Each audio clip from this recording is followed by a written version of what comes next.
what do you think of when you hear the name Jim Carrey? Comedic genius? Overactor? Or dramatically underrated?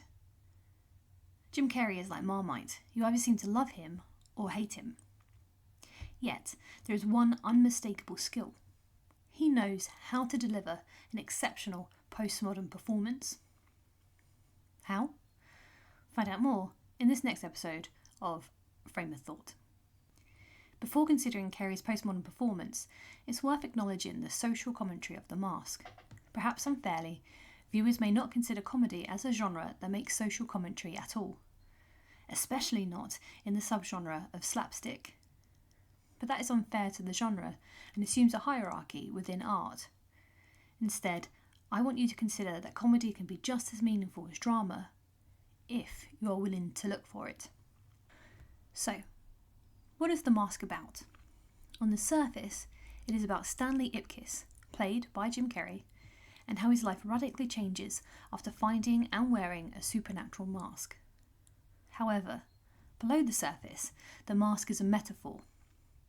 This is explicitly stated in the movie when Dr. Arthur Newman says, "We all wear masks, metaphorically speaking." This is emphasised here through the mirror's reflection, which represents Ipkiss's duality, but also during a moment in which he also mimics the Doctor, thus momentarily trying on this other persona. Between the mask, the mirror, and the mimicking, this scene is full of fragmentation and multiple identities. But what does the Doctor mean that each of us wear a mask? The answer, that our identity is constructed. Imagine you are at a party and you are introduced to a new person. When describing yourself, you tell them your name and your hobbies. By doing so, you are using the associations of your interests to communicate the type of person you are, or how you want to be perceived. But is that who you are, or just what you do? Instead, following this chain of thought, let's remove all those associations, the metaphorical fort you built around yourself, and ask, who are you? Now, at the risk of sounding like the blue caterpillar from Alice in Wonderland, that, by the way, is making a similar point to Alice, our identity, at least the one we project to the world, is constructed through the hobbies we take on to the brands that we publicly wear.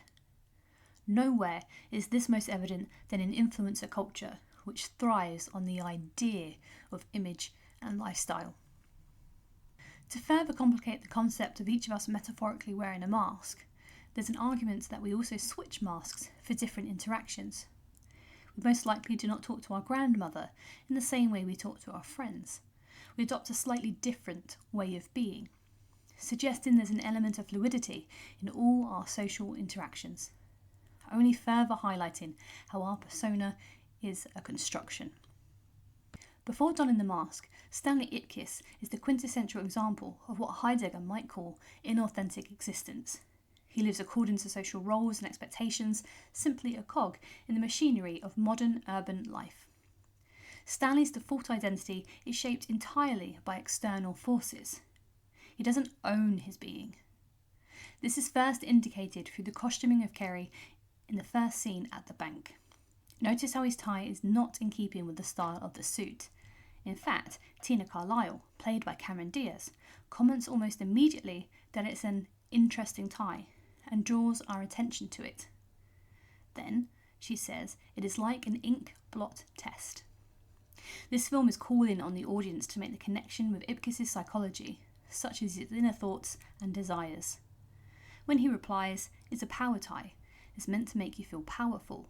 We are signalled by the film that this is who he wants to be, who he will be, told to the audience right there in the first 10 minutes of the film. The mask, in this sense, functions as a kind of ontological revealer. When Stanley puts it on, it peels back the polite social mask and exposes his repressed desires. In a twisted way, the mask unconceals something truer about Stanley's being. It's chaotic, exaggerated, and dangerous. However, Heidegger would probably challenge whether the mask actually brings Stanley closer to his authentic self. While it reveals his buried impulses, it's still a mask, a persona that's worn, not owned.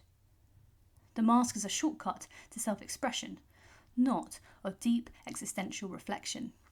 It's performative, theatrical, and ultimately alienating. Stanley doesn't become more himself.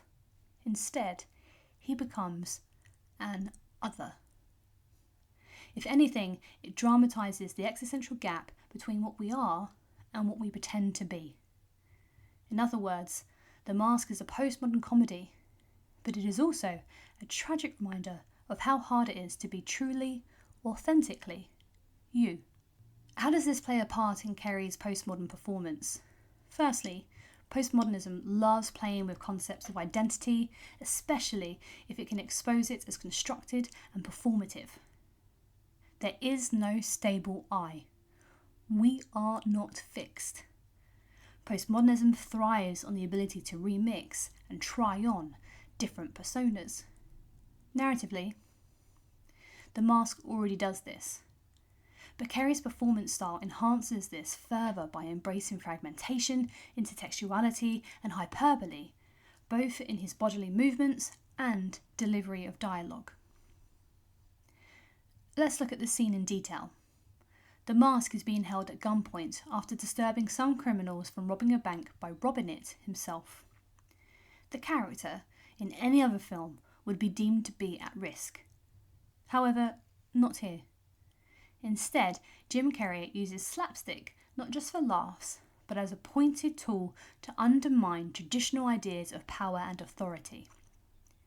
Through exaggerated physicality, he turns his own body into a cartoonish instrument by stretching, twisting, and contorting himself in ways that defy realism.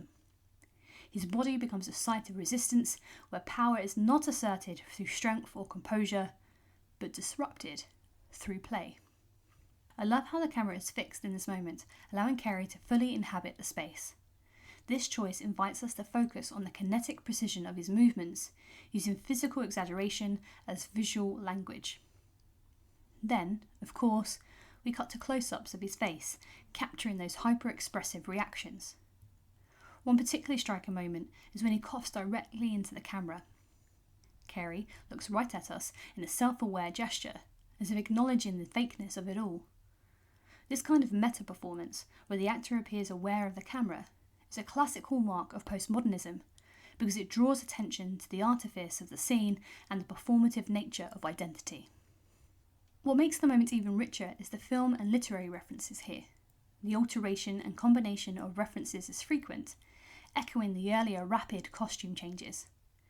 He does this to lay a culture so densely and quickly that the boundaries between genres, eras, and characters begin to collapse. This collapsing of popular culture moments into a single chaotic sequence reflects a deeply postmodern relationship to time. By disrupting linear time and genre coherence, Carrey furthers his postmodern sensibilities to show that identity is unfixed and history can be remixed. You may say, but his performance is like this to fit the cartoonish mask. But one only has to look at films such as Ace Ventura, Bruce Almighty, The Cable Guy, or Liar Liar to see those similar body contortions and rapid-fire popular culture references. Jim Carrey was extremely popular in the 1990s, and of course, that has a lot to do with his performance style.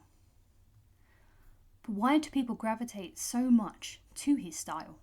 Here, we need to turn to Vivian Sobchak's energy transference theory. When Carrey stretches his face or flings himself across a room, there's a visceral sense of tension and release.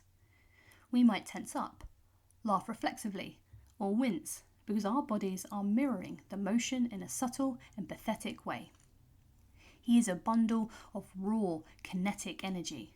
So physically charged, his performance becomes visceral. We laugh because of the absurdity.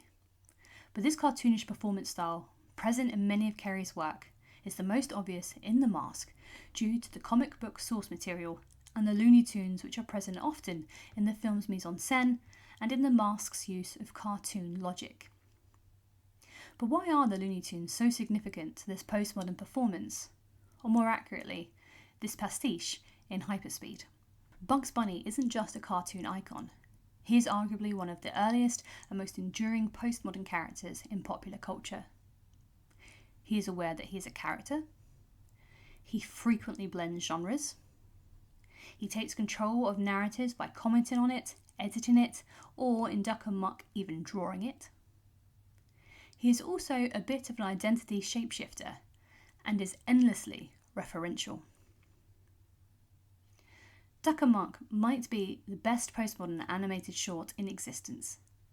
Whilst technically a Daffy Duck short, Duck Amuck sees Daffy tormented by an unseen animator who redraws him, removes his voice, and replaces the background at random. Bugs Bunny, as previously mentioned, assumes the role of the author, forcing Daffy to question his own reality and allowing the narrative to collapse in on itself. I love Bugs Bunny because he knows exactly the world he is living in and he decides to have fun with it. And not just in Duck Amuck, but a significant portion of his animated shorts, especially during the golden age of Hollywood, where I find him to be the most disruptive, chaotic, and postmodern. And it's this golden age of Hollywood and Looney Tune cartoon logic that is so prevalent in The Mask. So, how do you deliver a postmodern comedic performance like Jim Carrey? Be self-referential.